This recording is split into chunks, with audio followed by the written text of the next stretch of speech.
जय हिंद साथियों, मेरा नाम यशोधन सिंह है और आप मुझे दुनिया के सबसे छोटे इतिहासकार के रूप में जानते हैं।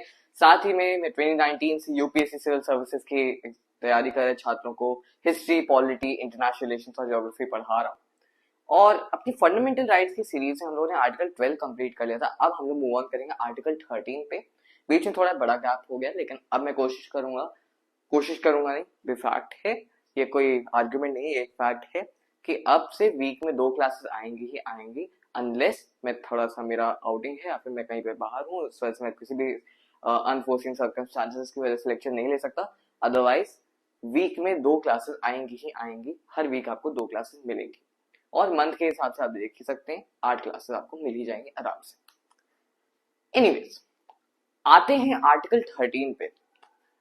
आर्टिकल 12 में हम लोगों ने देखा कि डेफिनेशन ऑफ स्टेट, स्टेट क्या है, राइट। अगर फंडामेंटल राइट्स का हम लोग का कोई वायलेशन कर रहा है तो हम लोग कब माने कि वो स्टेट वायलेट कर रहा है, या कब कब का हम लोग सर्कमस्टांस को देख के ये कहेंगे हाँ मुझे केस किसके खिलाफ करना है, स्टेट के खिलाफ करना है। किसके खिलाफ कर रहा हूँ, कौन किसने मुझे वायलेट किया, मेरे आर्टिकल 13 को, मेरे आर्टिकल 13 को नहीं, मतलब ओवरऑल फंडामेंटल राइट्स को, राइट।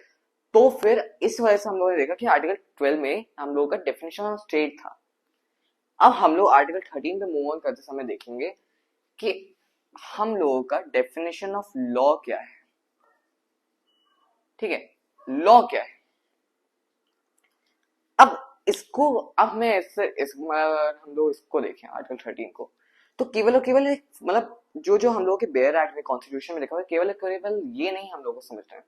इससे रिलेटेड कुछ डॉक्ट्राइन्स है, इससे रिलेटेड कुछ केस लॉस है, इससे रिलेटेड कुछ कंट्रोवर्सीज है जिनको हम लोग को जानना बहुत ज्यादा जरूरी हो जाता है अपनी बेसिक अंडरस्टैंडिंग के साथ ही साथ। तो चलिए बिना किसी देर के हम लोग अपने क्लॉज 1 से शुरू करते हैं। क्लॉज 1 क्या कहता है? क्लॉज 1 बेसिकली ये डील करता है कि कॉन्स्टिट्यूशन की कमेंसमेंट से पहले, यानी 26 जनवरी सन 1950 से पहले जितने कॉलोनियल या फिर जो ब्रिटिश लॉज थे, राइट, तो जो जो लॉज ब्रिटिश पार्लियामेंट के द्वारा पास किए गए थे, या फिर जो जो लॉज या फिर रूल्स या फिर ऑर्डिनेंसेस, सर्कुलर्स, रेगुलेशन जो भी ब्रिटिश के थे, ब्रिटिश टाइम्स के थे, जब तक commencement of the Indian constitution नहीं हुआ था, यानी 26 जनवरी 1950 से पहले के सारे जितने लॉज थे, अगर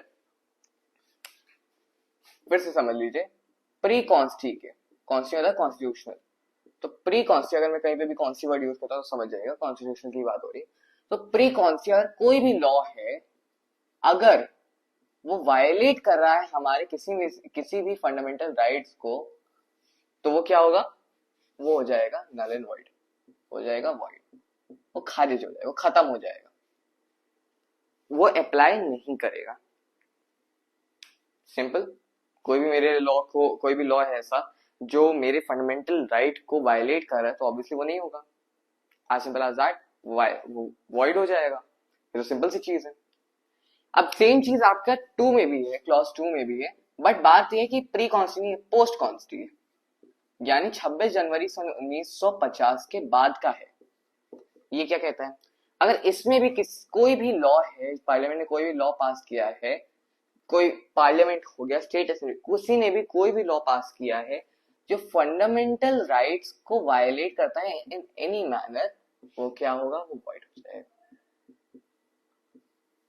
ओवरऑल क्या समझने में चीज आ रही है? कोई लॉ है कि तुमने मेरा जो फंडामेंटल राइट है वो वायलेट किया, ये लॉ हटेगा, एज सिंपल एज दैट। पर सिंपल सी चीज ये उतनी भी नहीं, समझना ये भी इंपॉर्टेंट है कि क्या किसी ने कोई लॉ पास किया, कोई विशेषज्ञ बैठा है, उसने न्यूज पढ़ी, क्या है ये, अच्छा तो ये तो थोड़ा अलग लग रहा है, तो उसने एक लिख दिया एडिटोरियल कि ये गलत लग रहा है मुझे, क्या वो गलत हो जाए, क्या वो पार्लियामेंट सब लोग मान लेंगे? ऐसा तो है नहीं। कोई ना कोई तो अपनी जो है कि अपनी रेट पिटिशन डालेगा आर्टिकल 32 या 226 के अंडर सुप्रीम कोर्ट या हाई कोर्ट में, उसके ऊपर क्या बैठेगा, उसके ऊपर इंक्वायरी बैठेगी, उसके ऊपर बेंच बैठेगी सुप्रीम कोर्ट की, कोर्ट उसको देखेगा, कोर्ट अपने पुराने केस लॉज को देखेगा, उस एक्ट को देखेगा, क्या आर्ग्यूमेंट्स उनको देखेगा, सुनेगा, फिर जो उसकी जजमेंट होगी वो बनेगा, जो उसको वर्डिक्ट पास करना होगा वो पास करेगा, है ना, सिंपल। बट ये उतना भी सिंपल नहीं है। तो इस प्रोसेस को किस तरीके से हम लोग ये समझ रहे हैं कि क्या ये सही है कि क्या ये गलत है, क्या ये मेरे फंडामेंटल राइट्स को वायलेट कर रहा है कि नहीं कर रहा है, ये कौन करेगा, जज करेंगे, सुप्रीम कोर्ट और हाई कोर्ट करेगा। पर किस तरीके से, डॉक्ट्राइन एक होता है हम लोग का जुडिशियल, तो अब हम लोग बगल में एक डॉक्ट्राइन नाम से, मतलब आपने रजिस्टर्स में एक डॉक्ट्राइन्स के एक कॉपी में एक हेडिंग डाल दीजिए डॉक्ट्राइन्स। पहला डॉक्ट्राइन हम लोग का जेआर का जुडिशियल रिव्यू है ना। तो फिर मैडली वर्सेस मैडिसन केस जो 1803 का था यूएस सुप्रीम कोर्ट में, उसके जो सुप्रीम कोर्ट के चीफ जस्टिस है उन्होंने इस डॉक्ट्राइन को निकाला था, इस डॉक्ट्राइन की बात की थी। ऑब्वियसली हमारे आर्टिकल 13 में ओपनली एक्सप्लिसिटली नहीं लिखा है कि डॉक्ट्राइन ऑफ जुडिशियल रिव्यू हमारे आर्टिकल 13 का पार्ट है।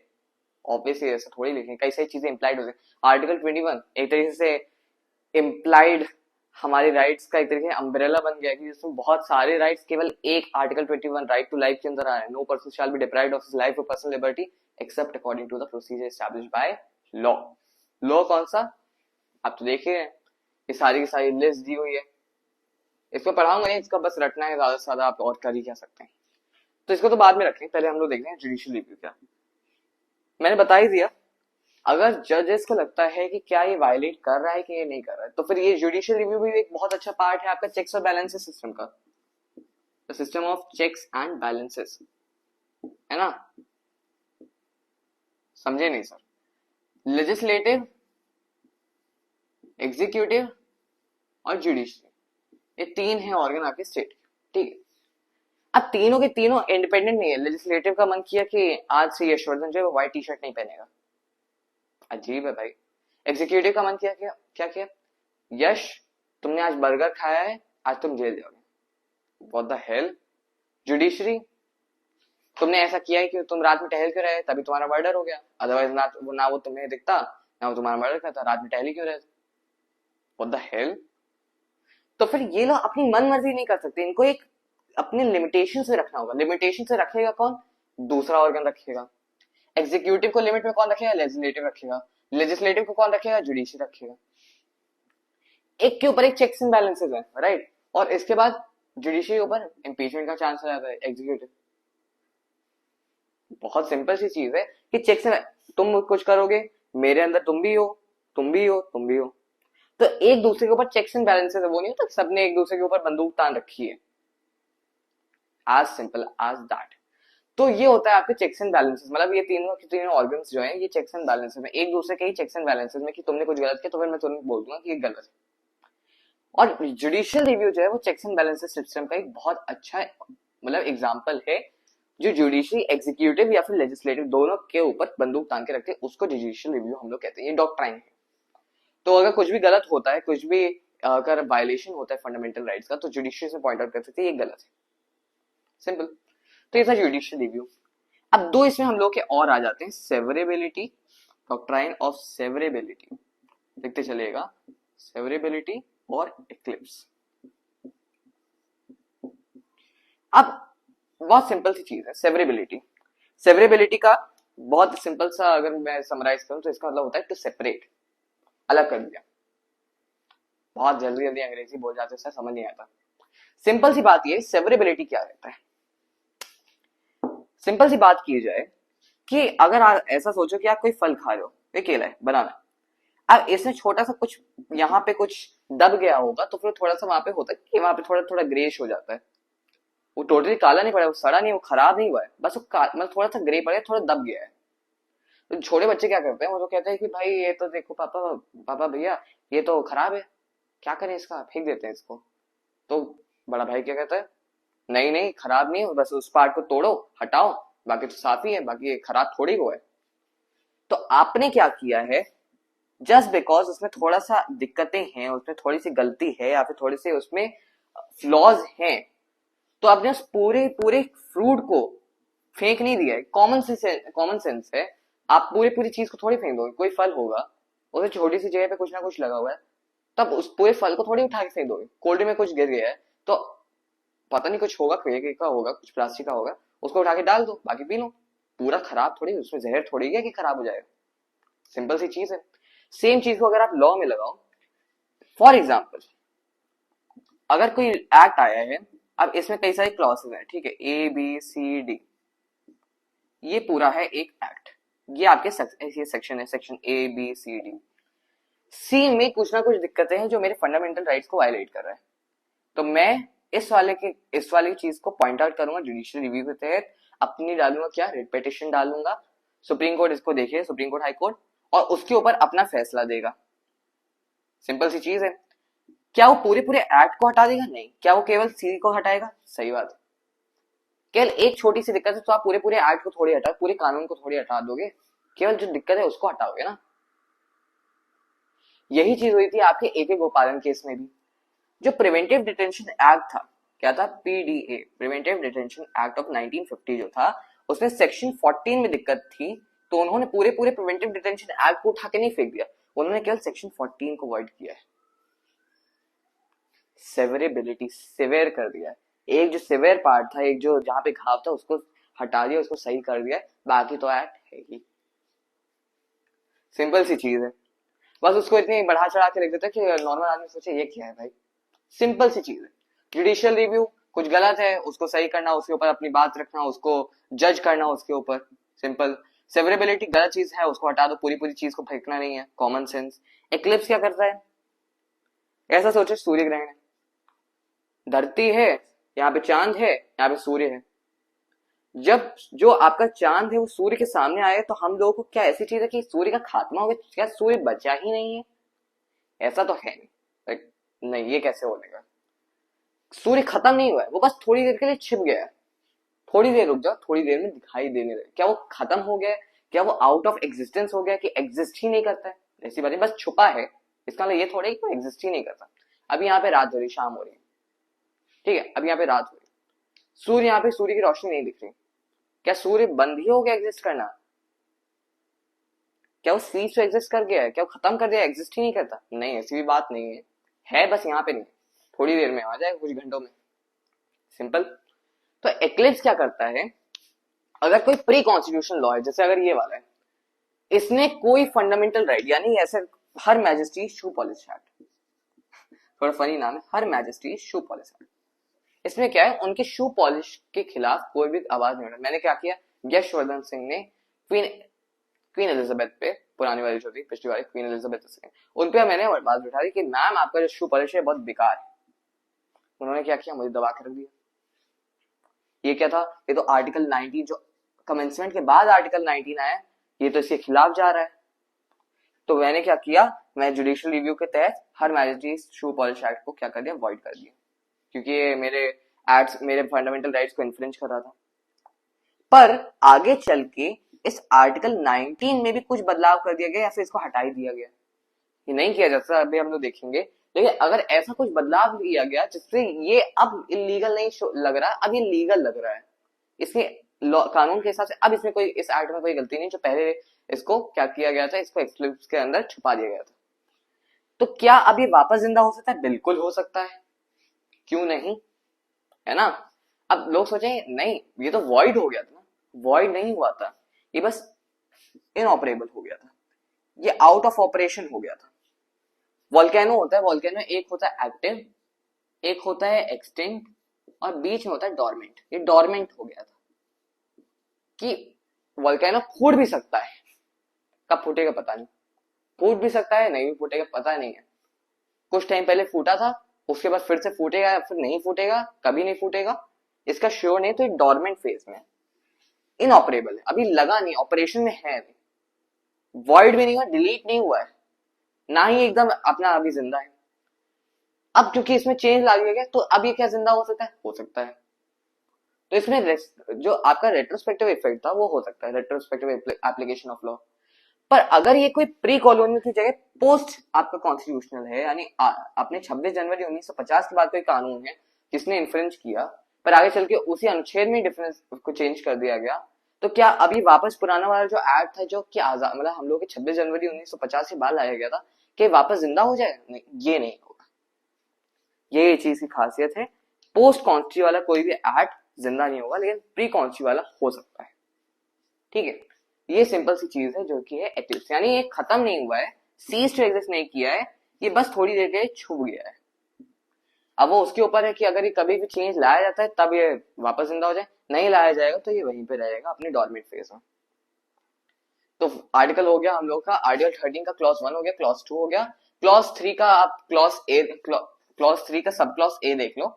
इसमें ये चीज है क्या क्या लॉ होगा, regulation, rule, circular, ordinance, order, bylaw, custom, notification. Custom भी उस चीज का कि कई बार कई सालों से एक ही चीज चली आ रही है कि वो कस्टम बन गया है, कहीं पे लिखित नहीं है लेकिन वो कस्टम बन गया है, ट्रेडिशन बन गया है ना। तो अब उसको आप हटा नहीं सकते, वो एक तरीके से आपका लॉ ही बन गया है।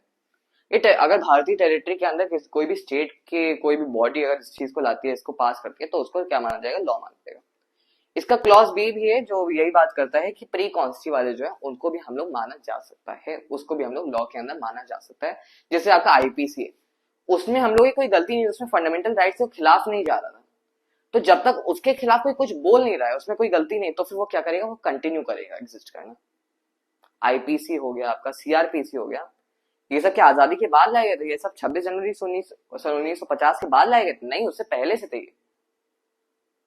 1900 20th सेंचुरी से पहले के कानून है, जो बाद में बीएनएस और आके जितने भी बाकी लॉज आए, है ना, बीएनएस, भारतीय न्याय संहिता, भारतीय नागरिक सुरक्षा संहिता, बीएनएसएस, भारतीय दंड संहिता। तो ये वाली जो चीज है, जो ये 3 नए कानून लाए गए थे, एविडेंस एक्ट को, सीआरपीसी को, आईपीसी को, तीन को रिप्लेस करते हुए ये जो 3 नई चीजें लाई गई थी, क्या वो जो पुरानी वाली चीजें कि उनको 26 जनवरी 1950 के बाद जीरो कर दिया गया था? नहीं, वो मरे नहीं थे, वो खत्म नहीं हुए थे। They did not cease to exist, ना ही वो डोरमेंट फेज में गए थे, क्योंकि उनमें कुछ गलती ही नहीं थी। इस वजह से जो चल रहा है चलने दो ये। इस वजह से आप देखोगे कि आईपीसी लास्ट ईयर तक चल रहा था, जुलाई तक, जुलाई 2024, है ना।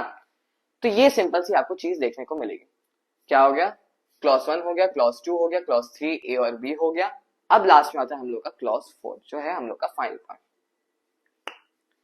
अब सोचिए, इतने में इन 3-4 क्लॉज में छोटे छोटे क्लॉज होते हैं कि ये वन लाइनर्स हैं। कॉन्स्टिट्यूशन बेयर एक्ट खोलें तो ये वन लाइनर्स है, बट इन रियलिटी ये कितना बड़ा ड्रामा खोल देते हैं। क्लॉज 4 को क्या किया गया, क्लॉज 4 जो था वो 24वें संविधान संशोधन के तहत लाया गया था हमारे संविधान में। ठीक है, 1 मिनट दीजिएगा।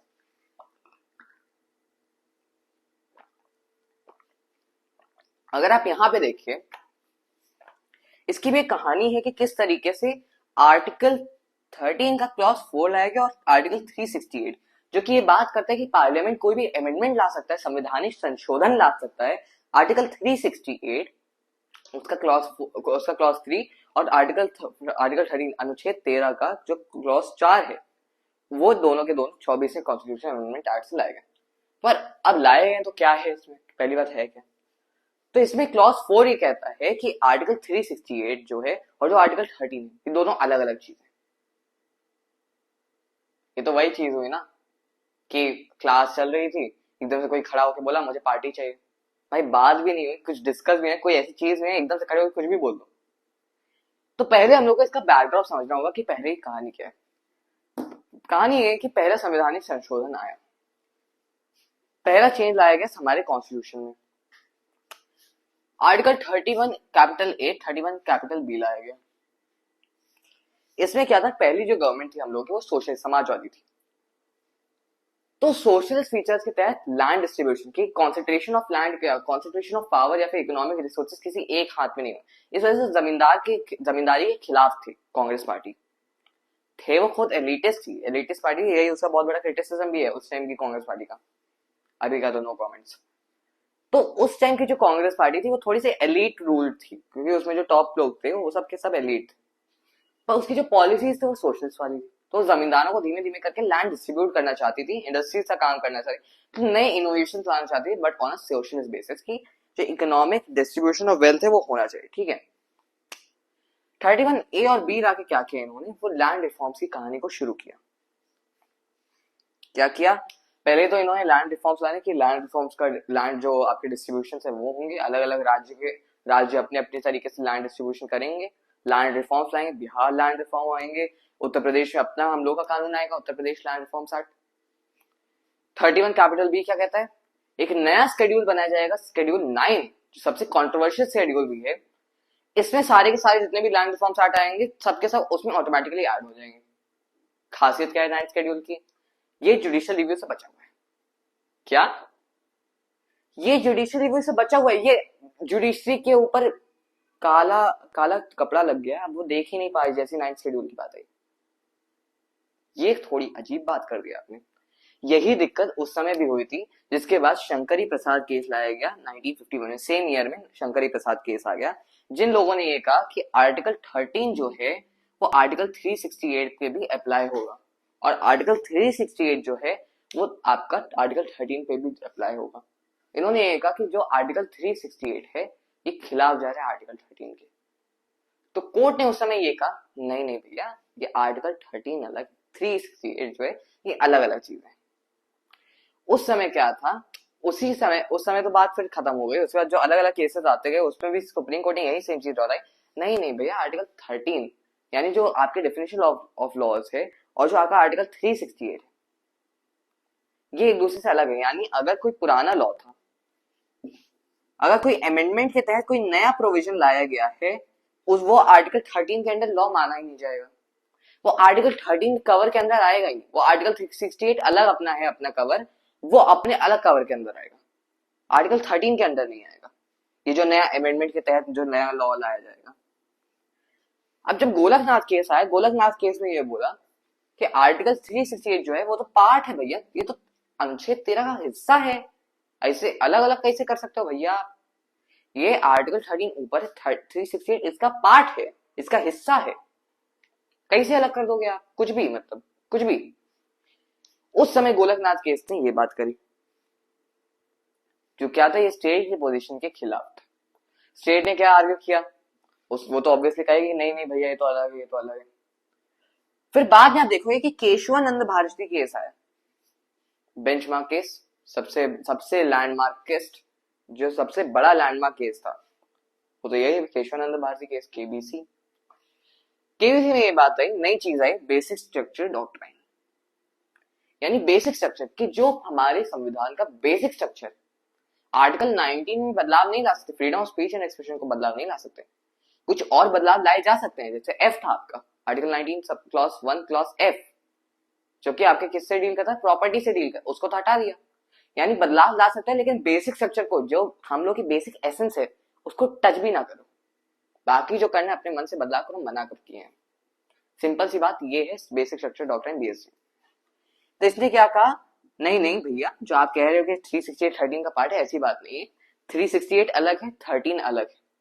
368 के तहत जो मतलब आपका अमेंडमेंट लाए जाएंगे वो 13 के अंदर लॉ का हिस्सा नहीं माना जाएगा, वो अपना अलग लॉ है, वो 368 की बाउंड्री के अंदर आते हैं, 13 की बाउंड्री अलग है।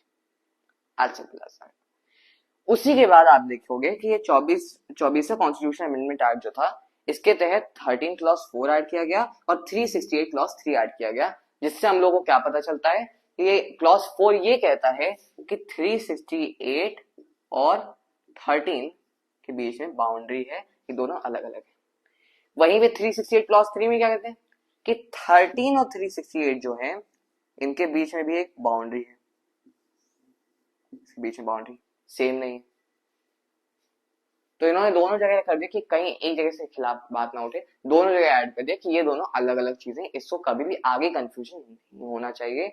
मतलब अनलेस बेसिक स्ट्रक्चर डॉक्ट्राइन पे बात आ जाती है तब तो हम आएंगे कि भैया ये क्या कर रहा है पार्लियामेंट, पर जब तक बेसिक स्ट्रक्चर डॉक्ट्राइन पे बात नहीं आ रही है, अगर आप बाकी कुछ भी चेंज करें तो उसको आप आर्टिकल 13 के अंदर उसको चैलेंज नहीं कर सकते। आई होप आप लोग यहां तक की जो पूरी कहानी है क्लॉज 4 की, क्लॉज 3 ए और बी की, क्लॉज 2 की और क्लॉज 1 की, प्री कॉन्स थी, पोस्ट कॉन्स थी, 3 में क्या क्या टर्म्स हैं, किस किस चीजों को, नोटिफिकेशन को, custom, by law, order, ordinance, circular, rule, regulation, इन सब चीजों जो territory, under territory of India, ये जरूर लिख दीजिए, कॉन्स्टिट्यूशनल भाषा है, टेरिटरी ऑफ इंडिया के तहत जितने भी ये चीजें हैं इन सबको लॉ माना जाएगा।